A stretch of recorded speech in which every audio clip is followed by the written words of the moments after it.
Thank you Lord, thank you Father, thank you Holy spirit.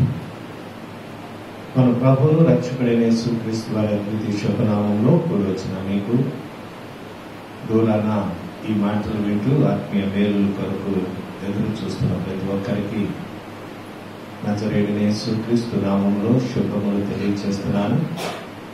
Priya తల్లిదండ్రులందరికీ fathers day శుభాకాంక్షలు తెలియజేస్తున్నాను. ఈ ఉదయకాలం సువార్త ప్రకటించటము, సువార్తను విన్నప్పుడు ఏ మేలు జరిగింది అనే విషయాలు ఈ రోజున మనం కొంతసేపు లేఖనాల్లో నుండి మనం జ్ఞాపకం చేసుకుందాం. చాలాసార్లు పరిశుద్ధ గ్రంథంలో యేసు ప్రభు వారు ఆరోహణమయ్యే సమయంలో ఆయన చెప్పిన మాట, మీరు నాకు సాక్షులయ్యుందురు అని చెప్పాడు. ఈ రోజున మనం చాలా మందికి ఎవరెవరికో సాక్ష్యం చెప్తాం, కానీ దేని గురించి చెప్తామో, దేని గురించి మాట్లాడతామో చాలా విషయాలు మర్చిపోతూ ఉంటాం. లేకపోతే మన సాక్ష్యము వీక్ గా ఉంటుంది, బలహీనముగా ఉంటుంది. బలమైన సాక్ష్యం ఎలా ఉంటుందంటే, అపోస్తులు అంటారు, మేము ఏది చూచామో, ఏది కనులారా చూచామో, ఏది మా చేతితో తాకామో దానిని చెప్పకుండా, వివరించకుండా ఉండలేము అంటారు. ఎప్పుడైతే మన జీవితాల్లో మనము అనుభవించి ఏ మేలు, ఏ ఆశీర్వాదము, ఏ కృప దేవుని ద్వారా మనం పొందుకున్నామో అది మనము సాక్ష్య రూపంలో తెలియజేసినప్పుడు అది చాలా ఎఫెక్టివ్ గా ఉంటుంది, చాలా ప్రభావితంగా ఉంటుంది. ఈ రోజున కొంతమంది సాక్ష్యాలు కానివ్వండి, లేకపోతే కొంతమంది సువార్త కానివ్వండి, చప్పగా ఉంటుంది. వారు అనుభవించటం లేదు. క్రీస్తుని అనుభవించినట్లయితే ఎదుటి వారు వాక్యానికి లోబడతారు. నా మాటలు నీ మాటలు పనికిరావు. అక్కడ పేతురు దేవుని వాక్యాన్ని ప్రకటించినప్పుడు 3,000 మంది హృదయాలు గుచ్చబడి, సుమారుగా 3,000 మంది తమ హృదయాలు గుచ్చబడి, అయ్యా మేము రక్షణ పొందుతాం అన్నారు. మారు మనసు పొందారు. ఈ పాపము నుండి, శాపము నుండి మేము విడిపించబడాలంటే ఏం చేయాలి అని వేడుకున్నారు. పేతురు గమనించాలి, పేతురు యూదులకు సువార్త ప్రకటించాడు. ఫిలిప్పు సమరయులకు సువార్త ప్రకటించాడు. అపోస్తలుడైన పౌలు అన్యులకు సువార్త ప్రకటించాడు. దేవునికి స్తోత్రం, హల్లెలూయా. దేవుని వాక్యం చెప్తుంది, సమరయ గలిలయ భూదిగాంతముల వరకు మీరు నాకు సాక్షులై ఉంటారు. ఎవరు సాక్షులై ఉంటారంటే ఆయనను విశ్వసించిన వారు, ఆయన ఆజ్ఞను అనుసరించేవారు దేవునికి సాక్షులుగా ఉంటారు.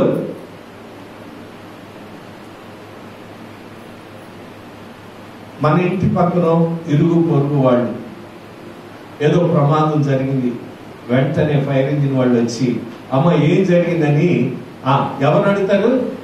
పక్కన వాళ్ళని అడుగుతారు. ఆ ఇంటి పక్కన వాళ్ళు, ఈ ఇంటి పక్కన వాళ్ళని అడుగుతారు, అమ్మ ఏం జరిగింది, ప్రమాదం ఎలా జరిగింది, ఎంతమంది ఉంటారు ఈ ఇంట్లో. కారణం ఏంటంటే మనం ఆ పక్కనే ఉంటాము కాబట్టి వాళ్ళ విషయాలు మనకు తెలుస్తాయి.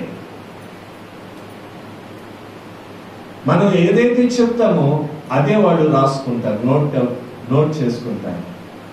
దాన్ని బట్టి వాళ్ళు ఎంక్వైరీ చేస్తారు. ఈ రోజున నీ మాటలు, నా మాటలు దేవుడికి మహిమగా ఉన్నాయా లేవా?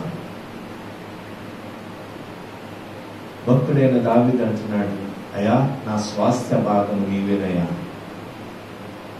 నా పానీయ భాగం నీవేనయ్యా, నా భాగమును కాపాడుతున్నావు నాయనా. మనం తినే తిండిని, మనం తాగే నీటిని దేవుడు ఆశీర్వదిస్తున్నాడు. నీ పానీయమును, నీ ఆహారమును నేను నిండారులుగా దీవిస్తానని చెప్పిన దేవుడు. ఈరోజు ఆయనకి మనం సాక్షులుగా ఉంటున్నామా? లేదండి, నా ఇష్ట ప్రకారం మేము జీవిస్తామంటే దేవుడి పిల్లరా అది ఆమోదయోగ్యం కాదని దైవజనుడిగా నేను మీకు తెలియజేస్తున్నాను. ఈ రోజున దేవుని మాటలు వింటున్నాం, దేవుని కార్యాలు మనం చూస్తున్నాం, కానీ దేవుని గురించి సాక్ష్యం చెప్పలేని స్థితిలో ఉంటున్నాం. సమరయ ప్రాంతంలో దేవుని వాక్యం చెప్తుంది, సంఘంలో గొప్ప హింస కలిగింది. శిష్యులందరూ చెదిరిపోయారు. చెదిరిపోవటమే కాదండి, చెదిరిపోయిన వారు యేసు క్రీస్తు గురించి సాక్ష్యం ఇస్తున్నారు. దేవునికి స్తోత్రం, హల్లెలూయా. చాలాసార్లు సాక్ష్యం అంటే మనం చెప్పేదే సాక్ష్యం అనుకుంటాం.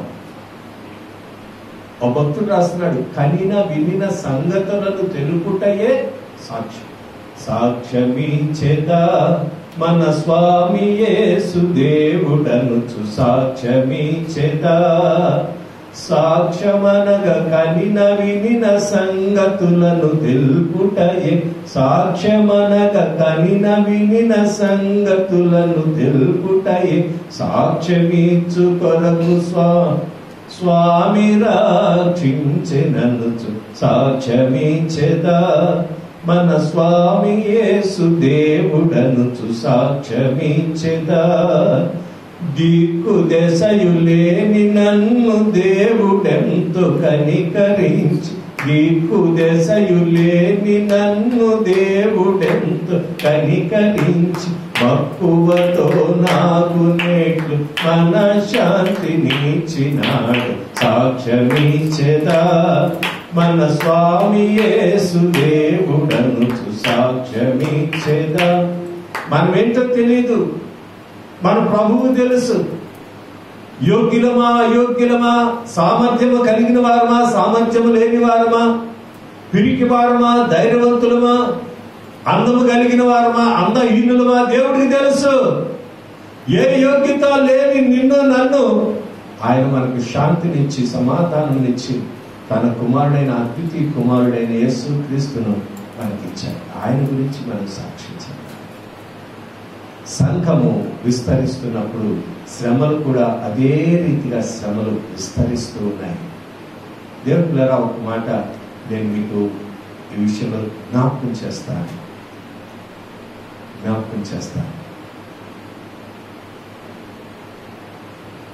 మన భారతదేశంలో ఉన్న గవర్నమెంట్, ఎన్డీఏ గవర్నమెంట్, అలాగే ఆంధ్రప్రదేశ్లో ఉన్న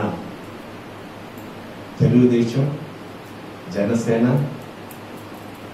మరి మిత్రపక్షాలు, ఇప్పుడున్న గవర్నమెంట్ పరిస్థితి తెలుసా? క్రైస్తవులకి 100% వ్యతిరేకం. మీరు ఎవరినైనా అడగండి, హిస్టరీ తెలిసిన వాళ్ళని అడగండి, ఆర్ఎస్ఎస్ భావజాలము కలిగిన ఉద్దేశాలు కలిగిన వారు రాజ్యాన్ని అడుగుతున్నారు. ఎందుకు ప్రభువా వారికి ఇచ్చావు? వారికి దేనికి అధికారం ఇచ్చావు నాయనా అంటే దేవుడు అంటాడు, నీవు గర్వించి మదించి నేను ఇచ్చిన వాటిని నీవు అనుభవిస్తున్నావు, కానీ నన్ను స్తుతించక నీ కన్నులు మెరకలైనవి. కాబట్టి నిన్ను శ్రమకు అప్పగిస్తున్నాను. ఈ రోజున మనల్ని శ్రమ పెట్టేవారు నాయకులుగా ఉన్నారు, అధికారులుగా ఉన్నారు, రాజ్యం ఏలుతున్నారు. ఈ విషయం మీకు తెలుసు. ఒక ఆయన అంటాడు, మా డబ్బంతా కూడా క్రైస్తవులకు దోచి పెడుతున్నారు అంటాడు. మేము కడుతున్న పన్నులు, మేము కడుతున్న ట్యాక్సులు ఏంటంటే ఇది? దిక్కు దశ లేని మనలను దేవుడు కాపాడాడు. అయితే ఒకటి నేను దేవుని స్తుతిస్తున్నాను, ఏంటో తెలుసా? వాళ్ళు ఎంత అణగొట్టాలి, తొక్కివేయాలని చూస్తే క్రైస్తవ్యం అంత అభివృద్ధి చెందిందండి. దేవునికి స్తోత్రం, హల్లెలూయా, హల్లెలూయా. ఒక క్లాసులో పోటీ లేకపోతే ఎలా ఉంటుంది? చప్పగా ఉంటుంది. నాకంటే వాడికి 2 మార్కులు ఎక్స్ట్రా వస్తాయంటే ఆ 2 మార్కులు కూడా నేను సంపాదించుకోవాలి. వాడికంటే బాగా చదవాలని ఎప్పుడైతే పట్టుదల వస్తుందో, పోటీతత్వం వస్తుందో, అప్పుడు విజేతలుగా నిలబడతారు. క్రైస్తవ్యం కూడా అంతే. ఎంతగా అణిచివేయాలని చూస్తారో వాళ్ళు అంత ఉన్నతంగా దేవుడు హెచ్చిస్తాడు. అపోస్తల కార్యం 8వ అధ్యాయంలో కూడా దేవుని వాక్యం చెప్తుంది, సంఘము విస్తరించినప్పుడు శ్రమలు కలిగినాయి. శ్రమలు కలిగినప్పుడు శిష్యులు చెల్లాచెదరైపోయారు, చెదరగొట్టబడ్డారు. అయితే దేవుని సువార్త ప్రకటిస్తూ ఉన్నారు, దేవుని నామాన్ని మహిమపరుస్తూ ఉన్నారు. అందులో ఫిలిప్ అనే ఒక వ్యక్తి సమరయ ప్రాంతం అంతా సువార్త ప్రకటిస్తున్నాడు. దేవునికి స్తోత్రం, హల్లెలూయా, హల్లెలూయా. అతని గురించి ఈ రోజున మనం చదువుకోబోతున్నాం, తెలుసుకోబోతున్నాం. ఈ రోజున అటువంటి క్వాలిఫికేషన్స్, అర్హతలు కనుక నీకుంటే నీవు కూడా ఒక సువార్త దళముగా, సువార్తికుడా, ఒక కరపత్రికగా నీవు మార్చబడగలవు. లేదండి నేను సువార్త ప్రకటించలేనండి అంటే సువార్త పత్రికగా మారటానికైనా నువ్వు ప్రయత్నం చేయొచ్చు.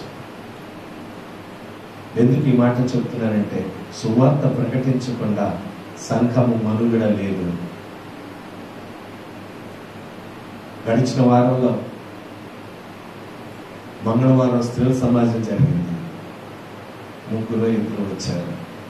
ఒక సహోదరుడు, అంటే మన రెబెకా, తన హస్బెండ్ హాస్పిటల్లో కిడ్నీలో స్టోన్ వచ్చి ఆపరేషన్ చేయబడింది. వారి కొరకు మనం ప్రార్థన చేస్తున్నాం. శుక్రవారం ఉపవాస ప్రార్థన, అదే శుక్రవారం సాయంత్రం సంపూర్ణ రాత్రి ప్రార్థన. ఎక్కడ ప్రార్థనలు ఆగిపోలా. ఒకళ్ళు వచ్చినా, 2 వచ్చినా, 3 వచ్చినా, 5 వచ్చినా, 4 వచ్చినా, 10 మంది వచ్చినా ప్రార్థన ఆగల. దేవునికి స్తోత్రం. ఏముంది లేదు, దేవుడు మనల్ని వచ్చి పిల్టు పట్టుకుని అడుగుతాడా అనేది కాదు.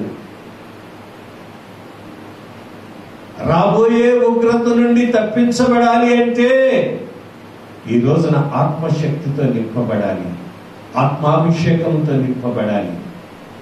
నీటి ద్వారా బాప్తిసం పొందారు కానీ వారికి ఆత్మాభిషేకం లేదు, పరిశుద్ధాత్మ అనుభవం లేదు. సమరయ ప్రాంతంలో పేతురు యోహానులు వచ్చి వారి మీద చేతులుంచినప్పుడు పరిశుద్ధాత్మను పొందుకున్నారు. ఈ రోజున ఇది చాలు, ఈ కొంచెం చాలు, ఈ పూటకు చాలు, రేపు సంగతి తర్వాత. ఈ శ్రమ నుండి గట్టెక్కితే, దేవా ఈ శ్రమ దాటిపోతే చాలు నాయన అనుకుంటున్నాను. దేవుడు అంటున్నాడు, బాబు నిన్నొక సాధనముగా నేను వాడుకుంటాను రా అంటే మనం అంటాం, కాదు నాయన ఈ రోజు ఈ పూట చాలు, ఈ భక్తి చాలు, ఇది చాలు, రేపు సంగతి తర్వాత చూడొచ్చు.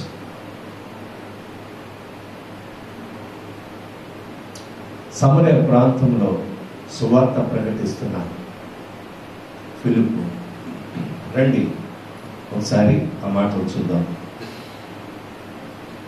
అపోస్తల కార్యము 8వ అధ్యాయం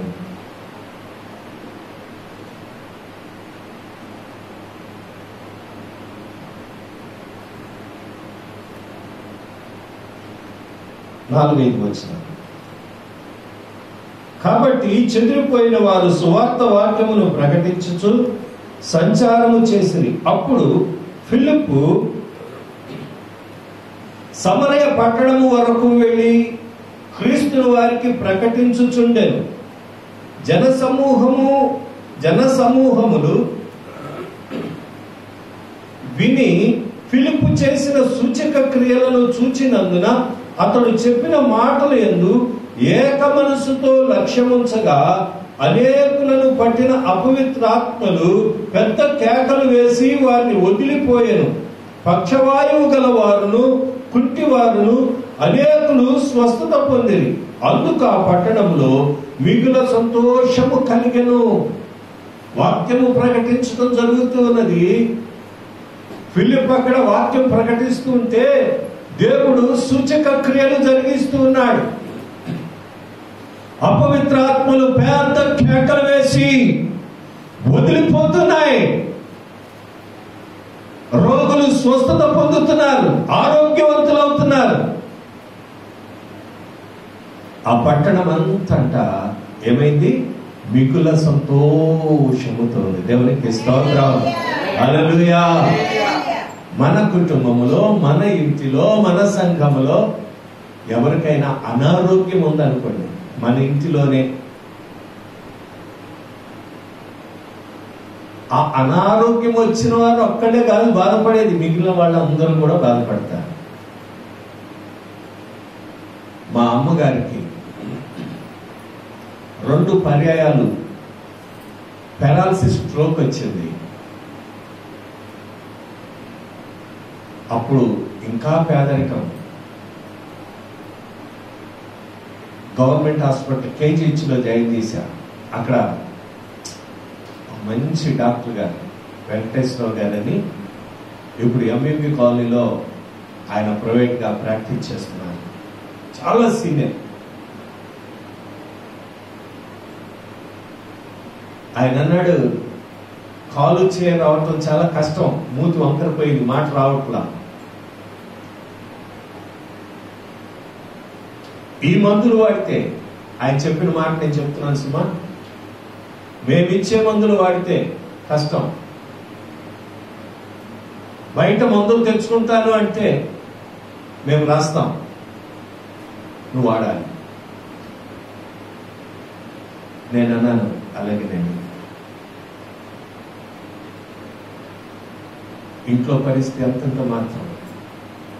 కానీ నేను ఒకటే ఆలోచన, మా అమ్మగారికి బ్రతుకుంటే చాలు. ఆమె కుర్చీలో కూర్చొని దేవానికి స్తోత్రం స్తోత్రం స్తోత్రం స్తోత్రం అంటే చాలు. 15 రోజులు రాత్రి పగలు కేజీహెచ్లో ఉన్నాను మా అమ్మగారి దగ్గర. పిల్లలు, చిన్నపిల్లలు. పాస్టర్ గారు అక్కడే. అప్పుడు ఇంకా మేము సువార్తకి రాలా, షాప్ ఉండేది. అటు డబ్బులు ఇటు, ఇటు డబ్బులు అటు, అడుగు ఇటు ఇటు అటు చేసి మొత్తానికి మందులు మాత్రం అప్పటికప్పుడు తీసుకొచ్చేవాడిని. ఆయన రావటం, ఆ డాక్టర్ గారు రాయటం ఆలస్యం. ఆ శరీరంలో ఉన్న ఇన్ఫెక్షన్ అంతా పోవాలి అంటే రోజుకు 3 ఇంజక్షన్లు చేయాలి. ఒక్కొక్కటి 200 రూపాయలు చిల్లర, అంటే రోజుకు 600 రూపాయలు, 1000 రూపాయలు అనుకోండి. రోజుకి మందులే 1000 రూపాయలు అయిపోయాయి.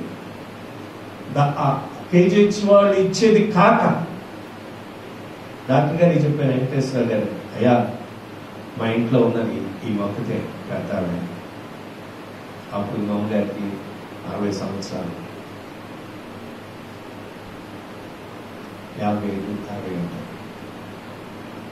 ఆయన అన్నాడు, నేను బయట మందులు రాస్తాను, మీరు తెచ్చుకుని వాడండి. 15 రోజులకి మరలా ఆమె నడవటం మొదలుపెట్టింది. దేవునికి స్తోత్రం, హల్లెలూయా. అలాగా 2 పర్యాయాలు. ఒకసారి అయితే కాలు ఇంత వాసిపోయింది. ఆ డాక్టర్ కంగారు పడిపోయి, ఏదైనా కిడ్నీ ప్రాబ్లం ఏమో, ఎందుకు వాసిపోతుంది, ఇలా వాయకూడదు అని చెప్పి చాలా టెస్టులు చేయించారు అక్కడే కేజీహెచ్లో. ఏ టెస్ట్ చేసినా ఏమి లేదు, నిల్. కానీ కంగారు, భయం, కాలు అలా కాలు ఎత్తి కాలు వేయలేని, అడుగు వేయలేని పరిస్థితి. ఒకటి కొబ్బరి తీసుకునేవాడిని, రాసేవాడిని రాత్రంతా. ఆ కొబ్బరి నూనెనండి. టెస్టులు ఏమన్నా చూస్తే, బ్లడ్ టెస్టులు చేసినా, ఏ టెస్టులు చేసినా అందులో ఏముంది, నిల్ రిపోర్ట్ ఏమీ లేదు, ప్రాబ్లం ఏమీ లేదు. కానీ వాపులు మాత్రం తగ్గటం లేదు. అలాంటి సమయంలో కొబ్బరి రాసి ప్రార్థన చేసేవాడు. అదొక 1 నెల రోజులు. కాలుకి గాయమయ్యి. ఎందుకు ఈ మాటలు చెప్తున్నంటే, మన ఇంటిలోనే ఒక వ్యాధిగ్రస్తుడు ఉన్నాడు అంటే మనకు నెమ్మది ఉండదు కదా. సమరయ గ్రామములో ఎంతమంది దెయ్యాలు పట్టిన వాళ్ళు ఉన్నారు, ఎంతమంది అనారోగ్యంతో ఉన్నవారు ఉన్నారు, ఎంతమంది పక్షవాయువు కలిగి కుంటివారు ఉన్నారు. వీరందరిని బట్టి ఆ పట్టణంలో ఎంతో విచారము, నెమ్మది లేదు. అయితే ఎప్పుడైతే ఆయన యేసు క్రీస్తును ప్రకటించి సత్య సువార్తను ప్రకటించాడో ఆ పట్టణంలో గొప్ప విడుదల వచ్చింది. దేవునికి స్తోత్రం, హల్లెలూయా. ఈ రోజున మన జీవితాల్లో కూడా దేవుడు కార్యాలు చేయడానికి ఇష్టపడుతున్నాడు. మనం దేవుని వాక్యానికి లోబడటం లేదేమో. లోబడితే నీ జీవితంలో అద్భుతాలు చేయటానికి దేవుడు చూస్తున్నాడు. ఆయన చేయి చాపి ఉన్నాడు. ఓ భక్తుడు అంటాడు, ఒకసారి ఒక బుక్లో రాస్తున్న కామెంటరీ, ఒక తల్లి ఒక కుమారుడికి ఉత్తరం రాసింది.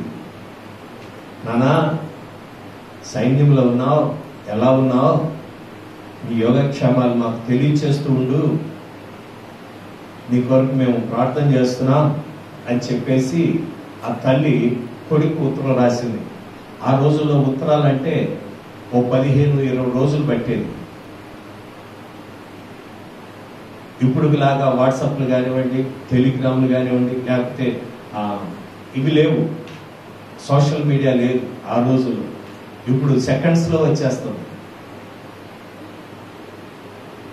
ఒకప్పుడు చాలా నెలలు తరబడి ఒక ఉత్తరం వెళ్ళాలి అంటే, ఒక ఉత్తరం రావాలంటే, అమెరికా ఉత్తరం వెళ్ళాలి అంటే దాదాపు 15-20 రోజులు, నెల రోజులు పట్టేది. ఇక్కడి నుంచి అక్కడికి ఒక ఉత్తరం వెళ్ళి అక్కడి నుంచి మరలా ఇండియా రావాలంటే. ఇప్పుడేం లేదు, ఈమెయిల్ కంప్యూటర్లో టక కొడితే జస్ట్ సెకండ్స్లో వెళ్ళిపోతాం. టెక్నాలజీ మారిపోయింది. ఆ రోజుల్లో కొడుకు, సైన్యంలో పనిచేస్తున్న కొడుకు అన్నాడు, అమ్మా నేను చాలా లోన్లీగా ఫీల్ అవుతున్నాను, ఒంటరితనం ఫీల్ అవుతున్నాను. కారణం ఏంటంటే ఆ యుద్ధానికి మా యూనిట్ వాళ్ళందరినీ కూడా పంపించడానికి మా కమాండర్ ఆర్డర్ ఇచ్చారు, మేము వెళ్ళిపోతున్నాం. కాబట్టి నేను చాలా లోన్లీగా ఫీల్ అవుతున్నాను అని చెప్పేసి ఈ కుర్రాడు ఉత్తరం రాశాడు తల్లికి. ఆ తల్లి అందంట, నీ ఒంటరి కాదు నాయన, నువ్వు ఎప్పుడైతే మోకరిస్తావో, నువ్వు ఎప్పుడైతే ప్రార్థనకు మోకరించి ప్రభువా పరలోకమందున మా తండ్రి అని ప్రార్థన చేస్తావో, అప్పుడు దేవుడు నీ చెయ్యి చాచినంత దూరంలో ఉంటాడన్న. దేవునికి స్తోత్రం, హల్లెలూయా, హల్లెలూయా. ఎవరుంటారు? సర్వోన్నతుడైన దేవుడు. మహాకాశముల్లో పట్టజాలంత విస్తారమైన మహిమతో నింపబడిన దేవుడు, పరిశుద్ధుడు పరిశుద్ధుడు పరిశుద్ధుడు అని వేవేల దూతలతో పొగడబడుతున్న ఆయన నీవు మోకరించి తండ్రి అంటే నీ ఎదుగుతున్నట్టాడంట. బా, ఆ తల్లి ఎంత అనుభవంతో తన కుమారుని ధైర్యపరుస్తుందో. మనం చాలాసార్లు మన పిల్లలకి ఏం పోస్తాం, నూరి పోయటం అంటే మీకు తెలుసు, తల్లులకి నానా అటు వెళ్ళమాక, సైకిల్ దొక్కమాక, పడిపోతావు, పడకముందే మనం చెప్తాం. ఇలా ప్రమాదం జరగచ్చు, జాగ్రత్తగా ఉండని మనం చెప్పటం వేరు, పడిపోతావురా, కాళ్ళు తీరా.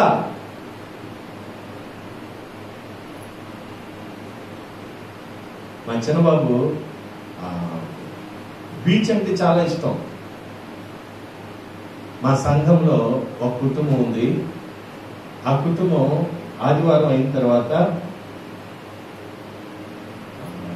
భూషణం గారని సంఘ పెద్ద చర్చి ఎల్డర్ అనమాట, వాళ్ళందరూ భోజనాలు చేసుకుని బీచ్కి వెళ్ళారు. స్నానాలన్నీ అయిపోయినాయి. పిల్లలు కదండి, ఎవరో ఎంత ఇసుక తీసి నెత్తి మీద పోసారు. సరే, స్నానాలు అయిపోయినాయి, బట్టలు మార్చేసుకుంటున్నారు, అయిపోయింది. ఇంకేం చేయాలి? ఇసుక ఇస్తాడు. ఈ ఇసుక కడుక్కున్నాం కదా అని చెప్పేసి, ఆ చిన్నపిల్లాడు అనమాట, 12 సంవత్సరాలు 13 సంవత్సరాలు, ఒంగుని ఈ ఇసుక కడుగుతున్నాడు. ఒక పెద్ద అల వచ్చి అలా కొట్టుకుని వెళ్ళిపోయింది. 12 సంవత్సరాల కుమారుడు చనిపోయాడు.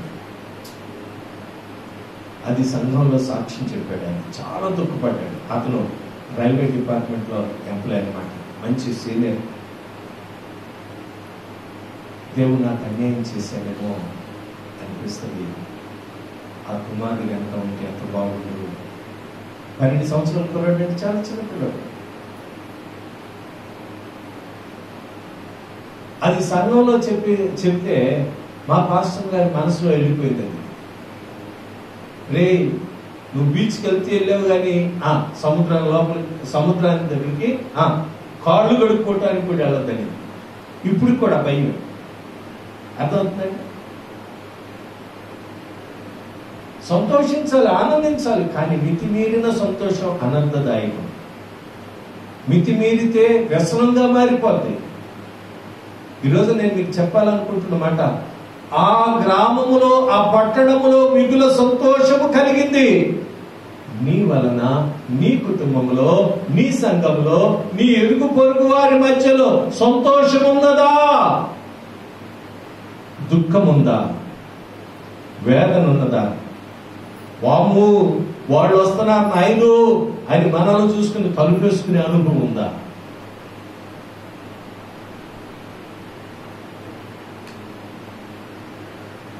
ఫిలిప్పుని బట్టి ఆ సమరయ ప్రాంతం, ఆ గ్రామం అంతా, నా మాటలు కాదండి, అందుకు ఆ పట్టణంలో మిగుల సంతోషము కలిగిన, స్వస్థతలు వచ్చినాయి, అద్భుతాలు జరిగినాయి, ఆశ్చర్యమైన కార్యాలు జరుగుతున్నాయి, కుష్ఠరోగులు బాగుపడుతున్నారు, కుంటివారు నడుస్తూ ఉన్నారు, వికలాంగులకు ఆరోగ్యం వచ్చేస్తూ ఉన్నది, దెయ్యాలు పట్టిన వారు వారిని విడిచిపెట్టి పారిపోతున్నాయి.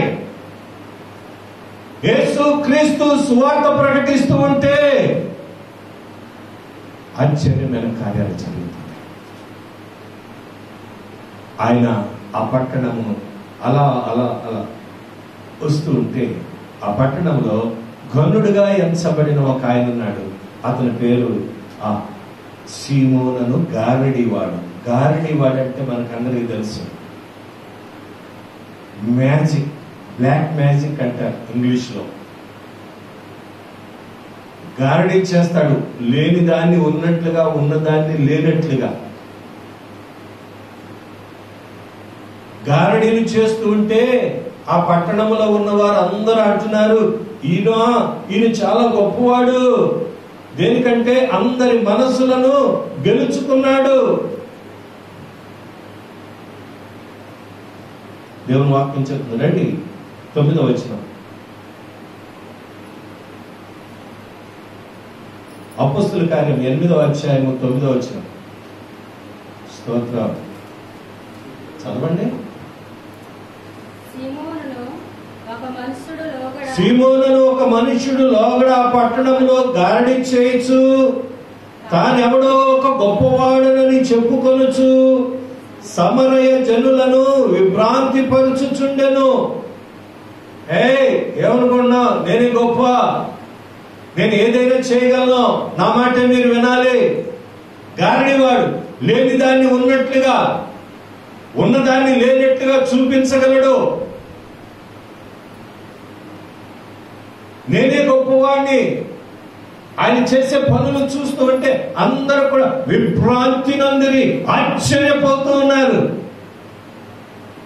ఆయన చేస్తున్న కార్యాలు అంత ఆశ్చర్యాన్ని కల్పిస్తూ ఉన్నాయి. ఆ పట్టణంలో ఉన్న ప్రజలందరూ కూడా ఈయనేదో గొప్పోడు అనుకుంటున్నారు. ఆయన చేసేదేంటి? గారడి. మన భాషలో ఏం చెప్పుకుంటారో తెలియదు కానీ బ్లాక్ మ్యాజిక్ అంటారు, చేతబడి అంటారు, చెల్లంగి అంటారు, ఇంకా చెడుపు అంటారు. రే ఆడి వైపు చూడమాత్ర, ఆడి వైపు చూసావంటే ఆడితో నవ్వుతూ కూడా మాట్లాడతారా బాబు? ఏమైపోతాం? చెప్పరేటండి.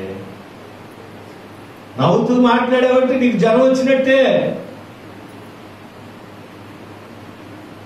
ఆడి వైపు చూసావు, ఆడి నీ వైపు చూశాడా? మసే.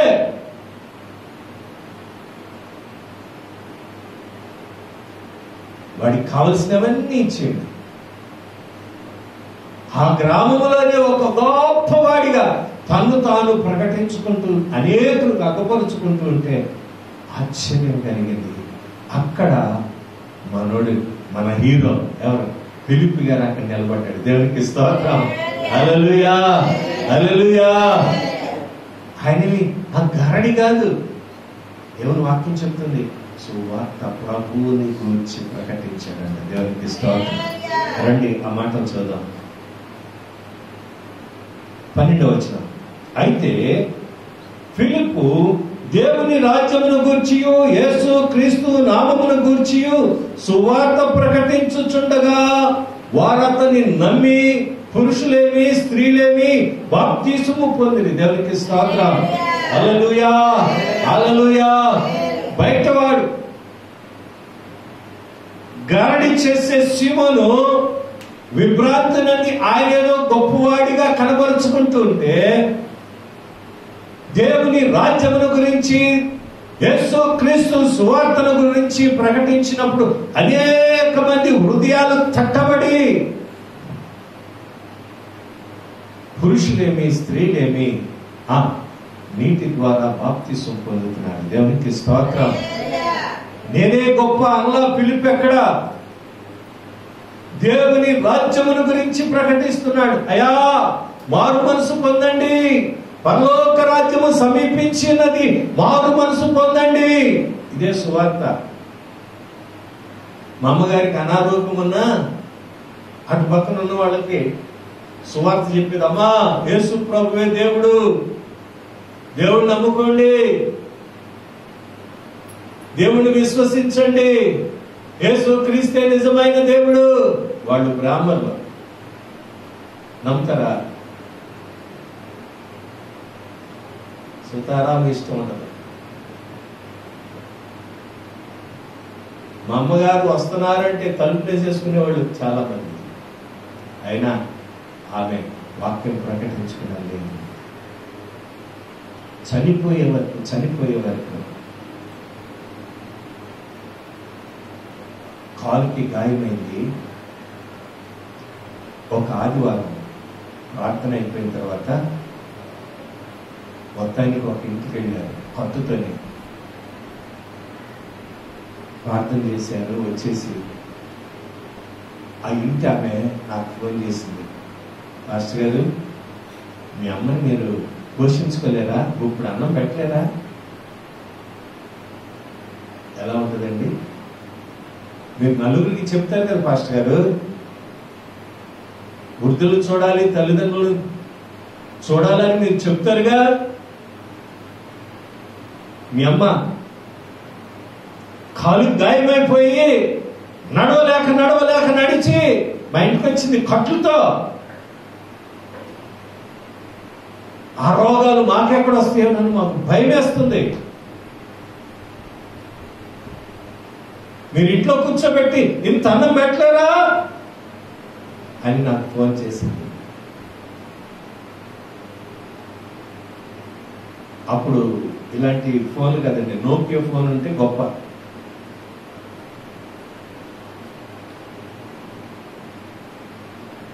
పదిహేడు సంవత్సరాల క్రితం జరిగిన సంఘటన నేను చెప్తున్నాను. 10 సంవత్సరాలు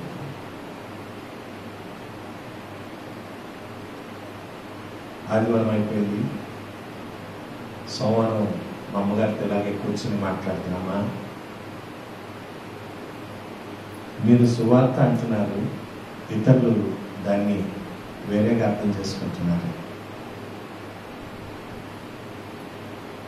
ఇప్పుడు అన్నం కోసం మనం బ్రతకటలా,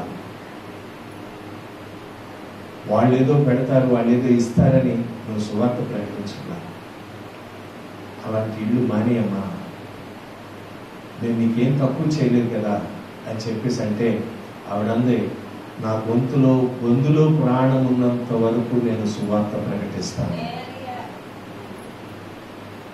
నీవొచ్చి నాకు వాక్యం చెప్పనవసరంలా, నీవు నన్ను పోషిస్తావని నేను దేవుడి దగ్గరికి రాలా, నీవు నన్ను సంరక్షిస్తావని నేను దేవుడిని నమ్ముకుని సువార్త ప్రకటించటం లేదు. నా దేవుడు నన్ను సువార్తికురాలుగా పిలిచాడు, అభిషేకించాడు. ఆయన సువార్త గొంతులో ప్రాణం ఉన్నంత వరకు, ఆయన రక్తంలో కడగబడిన నేను సువార్త ప్రకటించాలి. దేవునికి స్తోత్రం. హల్లెలూయా, హల్లెలూయా. కొందరు పడిపోయిన వారు ఉంటారు, కృంగిపోయిన వారు ఉంటారు, నలిగిపోయిన వారు ఉంటారు. వారిని బలపరచడానికి నేను వెళ్ళాలి. గుప్పుడు తిండి కోసం కాదు నేను సువార్త ప్రకటించేది. నా దేవుడు నన్ను అడుగుతాడు. ఆమె చనిపోయేటప్పుడు ఏం చెప్పిందో తెలుసా అండి? నానా, ప్రభు రమ్మంటున్నాడ్రా, నా పేరు పరలోకంలో ఆ జీవ గ్రంథంలో లిఖించబడిందన్న. నేనా నన్ను ఊరికి అలాగే ఎప్పుడు చెప్పమాక. మోషే అంతటోడు ఏమన్నాడు? అయ్యా, నీ ప్రజలు నీవు కనికరించకపోతే, నీ ప్రజల మీద నీ కోపం తీసివేసుకోకపోతే నీ జీవ గ్రంథంలో నా పేరు తుడిచే అన్నాడు. నువ్వేంటమ్మా జీవ గ్రంథంలో రాయేసాడంటే నీకు తెలియదురా నాన్న, నీకు అనుభవం రాలేదురా. నిజమే. ఈరోజు నేను ధైర్యంగా చెప్పగలుగుతున్నాను, తల్లిగారు ప్రభుత్వం ఉన్నారు. దేవునికి స్తోత్రం. కారణం ఒకటే, ఎంత బాధైనా, ఎంత కష్టమైనా ఎదుటి వారిని ఓదార్చడానికి యవనస్తులు చుట్టుకుని నడిచేవాడు. అటు బయట గజ్జుల దూరంలాగా అని కోప్పడేవాడు యవనస్తులు. ఇప్పుడు మేము కోప్పడ్డాం అనుకోండి, మాట్లాడలేదు మాత్రం స్తోత్రం. ఎలా చెప్పా? నిన్న చిన్న మాట అన్నా, శుక్రవారం అది భోజనం మానేశాడు. నన్ను లెక్క చేయకపోయినా పర్వాలేదు, భోజనం మీద అలిగేసరికి ఎంత బాధేస్తుందో అర్థమవుతుంది. అది సైతానికి సంబంధించిందిరా, అది మనం చేయకూడదురా అంటే వాడు చాలా దుఃఖపడిపోయి మనసులోనే ఈ రోజులో గద్దింపు అవసరం లేదు. మాకు సున్నితంగా చెప్పాలి, అమ్మా బాబు నువ్వు ఏదైనా చేయి, వ్యభిచారమైనా చేయి, అబద్ధాలాడు, దొంగతనం చేయి, ప్రభువుకు దశ భాగం ఇవ్వండి అని చెప్తే అప్పుడు మా పాస్టర్ గారు ఎంత మంచోడో, మేము ఏం చేసినా ఆయన పట్టించుకోడు, ఆయన కంటి నిండా జనం ఉంటే చాలు. అటువంటి మనస్తత్వం కలిగిన వారు నాకు అవసరం. ఇస్సాకు ఆ దేశమందున్న వాడై ఒక్క విత్తనము విత్తి 100 ఫలం పొందాడు. దేవునికి స్తోత్రం. సరైన వారు, నిఖార్సైన వారు ఒక్క కుటుంబమైన చాలు. బ్రతుకు తెరువు కొరకు సేవలోనికి రాలా, ఏదో గొప్పవాళ్ళమనో ఏదో ఐశ్వర్యవంతులం అయిపోవటానికో దేవుని పనికి రాలా. దేవుడు మమ్మల్ని పిలిచింది దేవునికి వ్యతిరేకమైన పనులు ఎవరైనా చేస్తుంటే సహించలేక వాటిని గద్దించి బుద్ధి చెప్పడానికి, దేవునికి ఆటంకముగా ఉంటే, దేవుని రాజ్యములకు ఆటంకముగా ఉంటే సరిచేయటానికి దేవుడు అందుకని మమ్మల్ని పిలిచాడు, అందుకని ఏర్పాటు చేశాడు. నువ్వు ఏ పనైనా చేయమ్మా, అక్కడ మాట ఇక్కడ చెప్పు, ఇక్కడ మాట అక్కడ చెప్పు, కొంపలు కూల్చేయి అని చెప్పటానికి కాదు మమ్మల్ని నిలబెట్టింది. నీ ఇష్టం, మూలలు పెడతావా, దేవతను ఆరాధిస్తావా, దేవుడిని ఆరాధిస్తావా, గుళ్ళకి వెళ్తావా, గోపురాలకు వెళ్తావా, కొవ్వొత్తులు వెలిగిస్తావా, నీ ఇష్టం అని చెప్పటానికి కాదు. దేవుడు జీవము గల దేవుడు, ఆయన రోషము కలిగిన దేవుడు. ఆయన యొద్దకు వస్తే ఆయన అద్భుతమైన కార్యాలు నీ జీవితంలో జరిగిస్తాడు. ఎక్కడ దైవజనుడు ఉన్నాడో, ఎక్కడ సువార్త ప్రకటించబడుతుందో అక్కడ అద్భుతమైన ఆశ్చర్యమైన కార్యాలు జరగటమే కాదు, ఆ పట్టణము మిగుల సంతోషించింది. ఈ రోజున నీ కుటుంబంలో నిన్ను బట్టి దుఃఖమేమో, వేదనేమో, ఏడుపేమో, ఎప్పుడు ఆలోచించావా? ఈ గారడీ వాడిని బట్టి అందరూ అతనికి భయపడుతున్నారు, ఈయనేదో గొప్పవాడు అనుకుంటున్నారు, అందరూ లోబడుతున్నారు. ఫిలిప్ అయితే పరలోక రాజ్యమును గూర్చి సువార్త, దేవునికి స్తోత్రం. యేసు ప్రభు గురించి మాటలు అక్కడ ప్రకటించినప్పుడు అనేకులు మారు మనసు పొంది, పురుషులేమి స్త్రీలేమి, ఆ రోజుల్లో స్త్రీలు మనకులాగా ఉండేవాళ్ళు కాదు, చాలా నిష్ఠగా ఉండేవాళ్ళు. అటువంటి వారు కూడా దేవుణ్ణి నమ్మి, దేవుణ్ణి వెంబడించి, దేవుని కొరకు మేము బ్రతుకుతాం, చావైనా రేవైనా దేవుడే మాకు కావాలని తెగింపు వచ్చి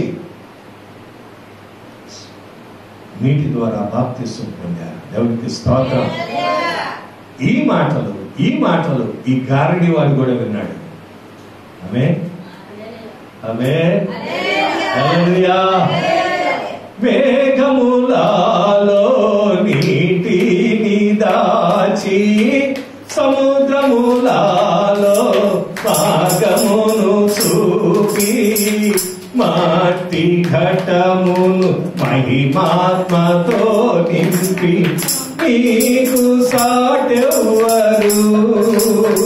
మేఘములలో నీటిని దాచి, సముద్రములలో మార్గమును చూపి, మట్టి ఘటములు మహిమాత్మని నీకు సాటెవ్వరు. నీవే నా విజయము, నీ మహిమయ నా గమ్యము. నీవే నా విజయము, నీ మహిమయ నా గమ్యము. నూతన గీతము కే పాడేదా, మనోహరుడా యేసయ్యా. నీవు చూపిన ప్రేమను మరువను, ఏ స్థితిలోనైనను సమర్పణతో సేవించెదను నిన్నే. సజీవుడనై ఆరాధించెదను నిన్నే, సమర్పణతో సేవించెదను నిన్నే. సజీవుడనై ఆరాధించెదను నిన్నే. నూతన గీతము కే పాడేదా, మనోహరుడా యేసయ్యా. స్తోత్రం. ప్రభు అయిన యేసుక్రీస్తు ఆత్మ పౌలు గారితో మాట్లాడుతూ, అయ్యా యెరూషలేము పట్టణానికి, రోమా పట్టణానికి వెళ్ళటానికి నువ్వు సందేహింపమాక, సందేహించొద్దు. అక్కడ కూడా నీకు జనులున్నారు, అక్కడ కూడా ప్రజలున్నారు, సందేహించమాక, వెళ్ళు.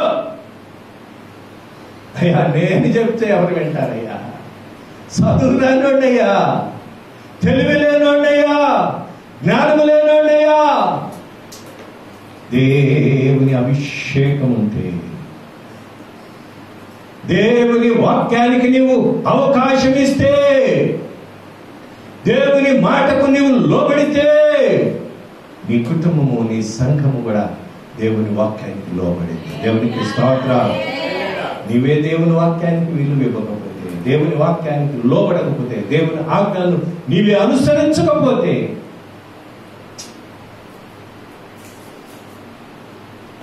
8 గంటలకు ప్రార్థన అంటే ఎన్ని గంటలకు వచ్చారో మీకు తెలుసు. దేవుని గౌరవిస్తున్నారా?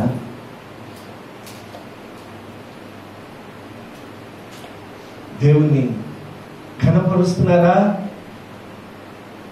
ఒక ఓలి జీసస్, ఒక ఓలి అంటారు, ఒకసారి అంటారు.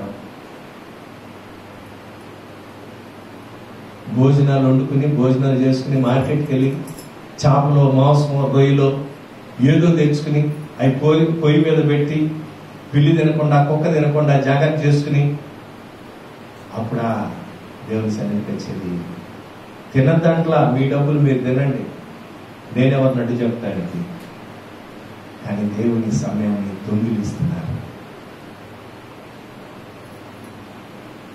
దేవుని వాక్యానికి విలువిస్తున్నామా? పైకి భక్తి గలవారమై దేవుని శక్తిని ఆశ్రయించలేని స్థితిలో మనం ఉంటున్నాం. ఈ ఫిలిప్పు దేవుని రాజ్య వార్త యేసు ప్రభు గురించి మాట్లాడుతుంటే అనేక మంది ప్రజలు మనం నేర్చుకోవడానికి ఇష్టపడం, మాకేవచ్చండి అంటాం, వినటానికి ఇష్టపడం. వినుట వలన విశ్వాసం వచ్చును, యేసుక్రీస్తు మాట వలన. అంతేగాని 24 గంటలు FM రేడియోలో 24 గంటలు ఏదో ఆ టీవీలు చూస్తే జ్ఞానం రాదు. యాకోబు రాసిన పత్రికలు అంటాడు, ప్రకృతి సంబంధమైన జ్ఞానము, లోక సంబంధమైన జ్ఞానము, దెయ్యముల జ్ఞానమున్నది లోకంలో. మనకి కావలసింది పై నుండి వచ్చే జ్ఞానం కావాలి. దేవునికి స్తోత్రం, హల్లెలూయా. పై నుండి వచ్చే జ్ఞానం కావాలి. దెయ్యాల జ్ఞానం అవసరంలా. దెయ్యాల జ్ఞానం అంటే పాస్టర్ గారు, ఎదుటోడు నాశనం అయిపోవాలి, నేనే బాగుండాలి. వాడు అబద్ధీకుడు, అబద్ధములకు జనకుడు. వాడి బ్రతుకంత అబద్ధాలే, అబద్ధాల మీద నడుస్తూ ఉంటది. అటువంటి వారు లేకపోలేదు. దెయ్యముల యొక్క జ్ఞానం ఇప్పుడు చెప్పిన మాట ఇంకొక అరగంటకు ఉండదు, స్థిరత్వం ఉండదు. దెయ్యముల యొక్క జ్ఞానం, ప్రకృతి జ్ఞానం. చల్లగా ఉంది, ఈరోజు వర్షం వచ్చిందేమో చెప్తున్నావా లేదా?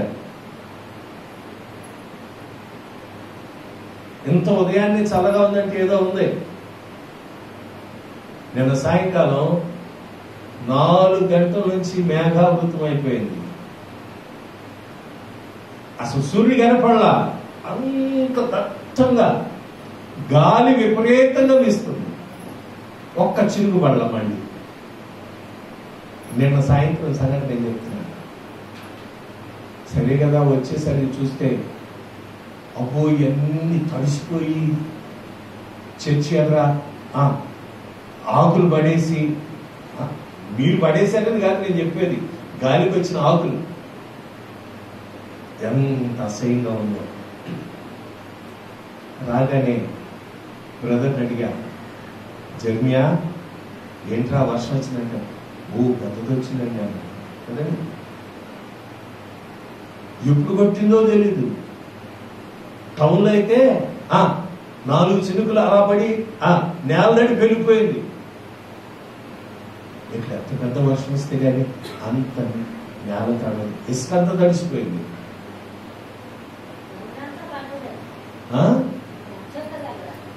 నిన్న సాయంత్రం లేదమ్మా.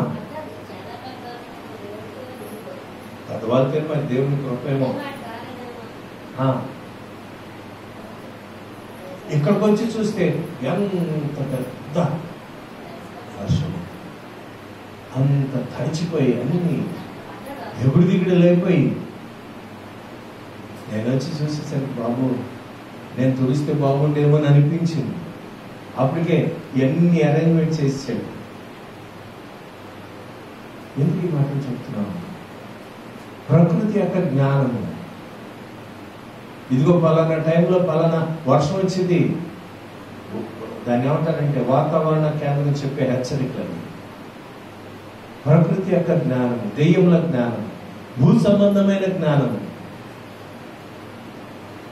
ఈ వాస్తు ఇలాగ ఉండాలి, అలాగ ఉండాలి, అది చేయకూడదు, ఇది చేయకూడదు. భూ సంబంధమైన జ్ఞానం. హర సంబంధమైన జ్ఞానం ఏంటో తెలుసా? దేవుడు అన్ని దినములను దేవుడు ఆశీర్వదించాడు. దేవుడు అన్ని చూసినప్పుడు అది మంచిదిగా కనపడింది. మంచిది, అది మంచిది, అది మంచిది. మనకు కూడా దేవుడు నమ్ముకున్న వాళ్ళకి అది మంచిదే, అలాగే ఉండాలి. కానీ మరొకలాగా ఉంటే గమనించాలి. ప్రకృతి సంబంధమైన జ్ఞానమును ఆధారం చేసుకుంటున్నావా? దెయ్యముల యొక్క జ్ఞానమును ఆధారం చేసుకుంటున్నావా? లోక సంబంధమైన జ్ఞానాన్ని ఆధారం చేసుకుంటున్నావో నేను పరిశీలన చేసుకోవాలి. దేవుని వాక్యం చెప్తుంది, తనేదో గొప్పవాడునని, తనేదో నేనే సుప్రీం అని ఆ ఊరి వారందరి చేత కొనియాడబడుతున్న వారికి యేసు క్రీస్తు సువార్త వినిపింపబడినప్పుడు ఆయన ఫిలిప్పును వదలక ఫిలిప్పును అంటి పెట్టుకున్నాడంట. దేవునికి స్తోత్రం. రండి ఆ మాటలు చూద్దాం. గారిని వాడు ఎలా ఉన్నాడో 13వ వచనం చదవండి గట్టిగా. ఎవరైనా అప్పుడు సీమోను కూడా నమ్మి బాప్తిసము పొంది ఫిలిప్పుని ఎడబాయకుండి సూచక క్రియలను గొప్ప అద్భుతములను జరుగుట చూచి విభ్రాంతులను. ఇతనే గారిడివాడు. ఇతను చేస్తున్న ఇతను చేస్తున్న పనులకే ప్రజలు ఎలా ఉన్నారు? అద్భుతం, ఈయనే మహా అద్భుతం అంటున్నారు. ఫిలిప్పు చేస్తున్న సూచక క్రియలు, దేవుని ద్వారా జరిగిస్తున్న కార్యాలను చూసి అబ్బురపడ్డాడంట, ఆశ్చర్యపడ్డాడంట. వామో. రెండవది, ఫిలిప్పుని ఎడబాయకుండెను. దేవునికి స్తోత్రం, దేవునికి స్తోత్రం, దేవునికి స్తోత్రం. దైవ సేవకుని విడిచిపెట్టకుండా వెంబడిస్తూ ప్రార్థనలో ఉన్నాడు. అపోస్తుల బోధ యందును, సహవాసమందును, రొట్టె విరుచుట యందును, ఎడతెగక ప్రార్థన యందును. సాకులు లేవు అక్కడ. అమ్మా ఇంకా రాగాలు చేస్తారు కొంత. లేదండి, ఎడబాయకుండెను అంటే ఇతను ఫిలిప్పుతో కలిసి నడిచాడు. దేవునికి స్తోత్రం. అపోస్తలుడైన పౌలు అంటాడు, నేను క్రీస్తును పోలి నడుచుకొనుచున్న ప్రకారము మీరు నన్ను పోలే నడువుడి. ఇప్పుడు ఫిలిప్పుతో గారడివాడు నడుస్తున్నాడు. గారడివాడు మారు మనసు పొందాడు, రక్షణ పొందాడు, వీటి ద్వారా బాప్తిసం పొందాడు. ఈ సూచక క్రియలు చూస్తే ఆశ్చర్యం వేస్తుంది. నేనే డకాడి అంటే కేడిగాడి అనుకుంటే, అమ్మో ఈ మా గురువు గారు ఇంకా కేడి ఏమో అని అనుకుంటున్నాడు. కానీ దేవుని ద్వారా జరుగుతున్నాయని వారు గ్రహించలేకపోతున్నాడు.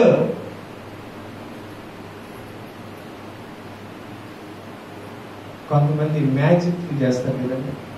ఈ చిన్న టోపీలోంచి ఒక పౌరాన్ని తీయటం, చేతులు ఏమి లేకపోయినా పేక ముక్కలు తీయటం చేస్తుంటారు, తెలుసు కదండి. గాలి ఈ ఫిలిప్ అటువంటి గారడి ఏమి లేదు. ప్రార్థన చేస్తుంటే పడిపోతున్నారు. దేవునికి స్తోత్రం. అంటలా అలాగంటే చాలు, ప్రభువా నువ్వు చూడు ఆయన అయిందంటే పడిపోతున్నారు. కేకలు వేస్తున్నారు, దెయ్యాలు విడిచి వెళ్ళిపోతున్నాయి. అద్భుతం. ఈ గారడి వాడు చూసి దాన్ని అద్భుతం అనుకుంటున్నాడు. ఆశ్చర్యమైన కార్యం. రక్షణ పొందాడు, కానీ సరైన మారు మనసు లేదు, వాక్యం మీద అనుభవం లేదు. అందుకు నేను చాలాసార్లు నేను చెప్తాను, దైవజనుడిగా క్షమించండి. మరొకసారి నేను మీతో చెప్తున్న మాట, ఈ మాటలు వింటున్న వారితో మాట్లాడుతున్న మాట, అద్భుతాలు, ఆశ్చర్యమైన కార్యాలు, ప్రవచనాలు నిలిచిపోతాయి. దేవుని వాక్యం స్థిరమైనది. దేవుని వాక్యం ఎప్పుడూ మనతో ఉంటుంది. పువ్వు రాలిపోవును, గడ్డి ఎండిపోవును, దేవుని వాక్యం నిత్యము నిలుచును. దేవుని వాక్యాన్ని ఆధారం చేసుకోండి. అద్భుతాల వైపు పరిగెత్తకండి, ఆశ్చర్యమైన కార్యాల కొరకు పరిగెత్తకండి. ప్రవచనాలు ప్రవచనాలు ప్రవచనాలు ప్రవచనాలు. పరిగెత్తకండి. దేవుని వాక్యం నీతో ఉన్నప్పుడు, నీలో ఉన్నప్పుడు, నువ్వు దేవుని వాక్యాన్ని అనుసరిస్తున్నప్పుడు దేవుడే నీతో కలిసి నడుస్తాడు. దేవునికి స్తోత్రం. హల్లెలూయా. యెహోవా అనే మార్గం గుండా యవనస్తులు ఇద్దరు వెళుతూ ఉంటే వారితో కూడా యేసయ్య నడిచి ఆ గ్రామం వరకు వెళ్ళాడంట. ఈ రోజున నీ మాటలు ఎలా ఉన్నాయి? నీ ప్రవర్తన ఎలా ఉంది? గారిని వాడైన సీమోను మారు మనసు పొందాడు, కానీ వాక్యం లేదు సుమా. అద్భుతాలు చూసి, ఆశ్చర్యమైన కార్యాలు చూసి ఉప్పొంగుతున్నాడు. యెరూషలేములో ఉన్న పేతురు, యోహానులు, సమరయ ప్రాంతంలో ఉన్న ప్రజలు దేవుణ్ణి నమ్ముకున్నారు. వారు బాప్తిస్మం తీసుకున్నారు. అయితే పరిశుద్ధాత్మ వారికి కొదువైనది. అయ్యా దైవజనులారా, మీరు వచ్చి వీరి కొరకు ప్రార్థన చేయండి అని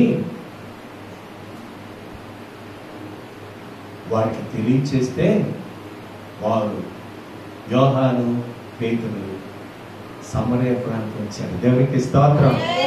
హల్లెలూయా. ఇప్పుడు ఎవరైనా సేవకుని పిలవాలి అంటే ఏసీ ఉందా చర్చికి? ఎంతమంది వస్తారు సంఘానికి? పాంప్లెట్లు ఇస్తావా? పోస్టర్లు వేస్తావా? అడ్వర్టైజ్మెంట్ ఇస్తావా? టీవీలో ప్రకటిస్తావా? ఈనాడు పేపర్లో ఇస్తావా? ఇవన్నీ అడుగుతున్నాడు. ఆ రోజులు ఏమి లేదు. అయ్యా ఇక్కడ నశించిపోతున్నారు, ఇక్కడ నశించిపోతున్నారు, ప్రజలు నశించిపోతున్నారు. ప్రభు సువార్త విన్నారు, రండి వారిని ఆదరించండి. యోహాను, పేతురు వచ్చి వారి మీద చేతులుంచగా. దేవునికి స్తోత్రం. హల్లెలూయా. మనకేంటంటే శుక్రవారం, ఆదివారం ప్రార్థనలు అవుతాయి. ఎంత ప్రార్థనలైనా మరలా వచ్చి తల వంచడం అలవాటు. స్పెషల్ ప్రార్థనలు చేయండి మా కొరకు అంటారు చాలా మంది. ఇంకా స్పెషల్ ప్రార్థన ఏంటి? ఇంకా అప్పుడు గొంతు కోసేసుకుని, కడుపు కోసేసుకుని, ఇప్పటికే ఉపవాసాల నుండి సగం అయిపోయాం. అలాగని బాధపట్ల ప్రభు కొరకు, ప్రభు కొన్ని ఆత్మలు దేవుని వైపు తిప్పాలన్న ఉద్దేశంతో మేము ఉపవాసాలు కడుపు